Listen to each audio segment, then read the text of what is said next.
I'm Lieutenant Andy Neiman, Neiman, LAPD Media Relations, here this morning to give you a brief update on where we are with this investigation regarding the search for Christopher Dorner. Let me start first off with the clues. We are now investigating over 1,000 clues that have come in from the public. Yesterday, there were several questions on whether or not the amount and the frequency of clues had increased since the announcement of the reward. We initially had 250 clues when the investigation started, and so now we're over 1,000. That's since the announcement of the reward. It's about a 400% increase in clues that have come in from the public. Several issues that came up in terms of questions that overnight and yesterday regarding Christopher Dorner sightings and information that has been provided to the media from various sources. Let me first start with the videotape that allegedly came from the sports chalet depicting an individual believed to be Christopher Dorner. We have that videotape in our possession. The investigators and the task force are reviewing that. We have not made any determination as to whether or not that is Chris Dorner in the tape, so we cannot confirm whether or not that is him at this time. But we do have possession of that video. In terms of the connection to Mexico, we've heard several broadcasts from media outlets that some hotel or motel in Tijuana was searched by a law enforcement entity. Again, the investigation involving Christopher Dorner is going in many different directions based on information that we developed. Early on in this investigation, we had information that Christopher Dorner had attempted to abscond with a boat in the San Diego area, and indications were that he was possibly going to go down to Mexico. Based on that information, our investigators were preparing to follow up on those leads, as we would with any investigative clue or lead. The affidavit that's circulating amongst the media that indicates that the U.S. Marshals were obtaining a warrant for information related to Mexico, again, was in preparation to assist in that investigation. That in no way indicates one way or another whether Chris Dorner is or is not in the country of Mexico. So I have no further information on any connection or follow-ups in Mexico. I'll leave it at this, that we will investigate all investigative leads. In terms of Big Bear and the search in the San Bernardino Hills and the mountains, that is ongoing and continues as it has since the day that we discovered evidence that Christopher Dorner or his vehicle was in that area, and that will continue until we have exhausted all investigative leads in that area. At this time, if you have any, the Manhattan Beach Hotel. There's been questions about the Manhattan Beach Hotel in connection to Christopher Dorner. I will say this, that again, based on information in this investigation, there may be information that Christopher Dorner may or may not have been at a hotel in the Manhattan Beach area. We're following up on that, and there's not much additional I can give you on that issue right there. This accomplice GY was mentioned in that market document. She's still under surveillance. You know where he is now? Yeah, again, I can't comment on investigative strategies or tactics or anybody involved in the investigation at this time. So. What do you need to do to confirm that he was actually the one purchasing this scuba gear? I'm sorry, when? What do you need to do to actually confirm that it was Dorner purchasing the scuba gear? Well, again, the investigators are going to look at every aspect. Obviously, they would look at the transactions that occurred at that time at that store and try to line up and make sure that those transactions were done by Dorner, and that Dorner is actually the one depicted in the video. You know, we want to make sure that's not somebody that looks like Dorner that was posing as Dorner. I mean, that's always a possibility that we have to consider. Sir, are you getting frustrated with all these resources, all this manpower, this incredible manhunt, this huge reward, and you still can't find him?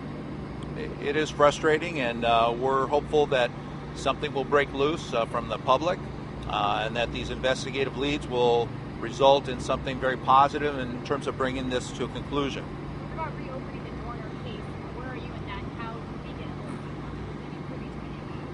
Okay, in terms of the Dorner case, the personnel complaint that you're referring to, Chief Beck has made it very clear that we are going to re-examine that investigation, and if that means re-interviewing witnesses involved in that original investigation, additional witnesses, the chief is very interested in finding out whether there is any substance to the allegations mentioned in the Dorner manifesto. That is of great concern to him, and again, his intent is to be as transparent with this department in all our investigations as we can, and if there are issues within the department that exist, he wants to find out about it, and if there were things that were not investigated accurately that need to be corrected, he wants to correct those. So that is the purpose of re-examining that. Lieutenant, is the safety of the city being compromised in any way by stretching the thin blue line even further? No, the city is absolutely safe. We have talked several times about what a procedure we call tactical alert, which allows us to reallocate resources from all over the city to where they are most needed. So with all the additional resources that are assigned directly to this investigation, the divisions that protect our communities are doing so and will continue to do so at an excellent job.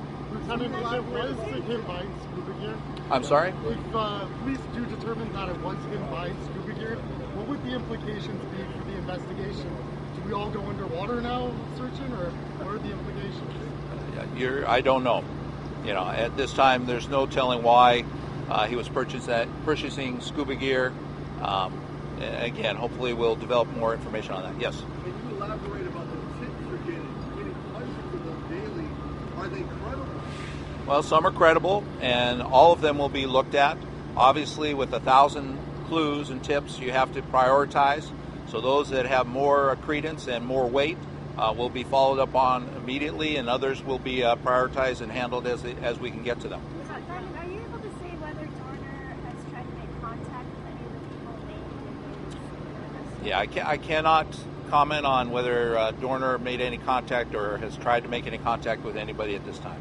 request? Are you guys using that to chatter on the internet about drones? Yeah, the chatter about drones, LAPD does not have drones. We've not used drones, so I don't know what more I can tell you about drones. We don't have them, so I don't know how we would use them. The Joint Task Force requests video, surveillance video, security camera video from residents in the Big Bear area. Why give that request now? Again, as the investigation progresses, as with any investigation, new ideas come up in terms of possible ways to gather information about Dorner or anybody associated with Dorner. So that is an investigative strategy that they're trying. Somebody came up with that idea that there may be some video footage at the homes in the San Bernardino Hills and the mountains there that may be of evidentiary value to this investigation. But the window for what you're looking at goes from February 7th till right now as we speak. Is that an indication that he still is up there? Well, again, until we can confirm that he's either there or he's not there, this investigation has to stick with what we know. And what we know is that we found evidence that he was there based on the fact that his vehicle was there that we've been chasing, all Wednesday evening and Thursday morning. So based on that, it would be good for investigators to know if he was seen in one of those residents, that we can confirm that he was actually there and that not just his truck was there. Any change in the status of those 50 families and the protected feelings? No, those 50 members of our department and their families are still being protected, and they will continue to be protected until the threat no longer exists. Give a sense of the costs to the city. I'm sorry. And are you looking at any other potential accomplices? Obviously, we will look at any potential accomplice, but at this point, I have no information on anybody related to Dorner that I can provide you at this time. What's the feeling within the department? You have this guy out there, he's ready to kill officers. What's going through your mind right now? All right. It's very disconcerting for all of our officers and their families. To have somebody threaten not only you, but to threaten your children is a horrifying feeling for anybody. I'm sure that each one of you and everybody that's watching this would imagine, that is the worst thing that you can imagine, is somebody attacking your family to get at you.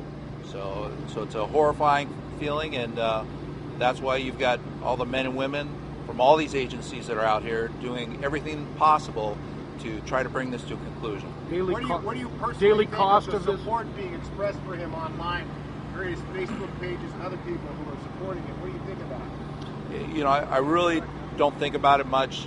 There are people out there who are allowed to express their opinions, and unfortunately, they express opinions that sometimes are very hurtful to people. So that's all I'm going to say on that. The last confirmed sighting. Well, the last time that we've seen him was the shooting of the Riverside officers.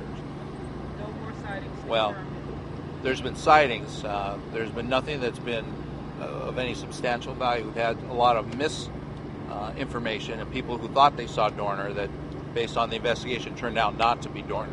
Were there any close calls that you genuinely believe were close to him? I don't have information on that at this time. Yeah, Big Bear is still where we're looking right now. What's the cost to the city by every day of this continued overtime and whatnot? Yeah, obviously there's a cost associated with this. I don't have exact figures right now.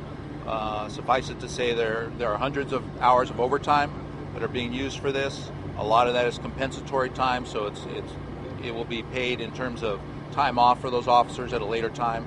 But we'll continue to do what we need to do at this point.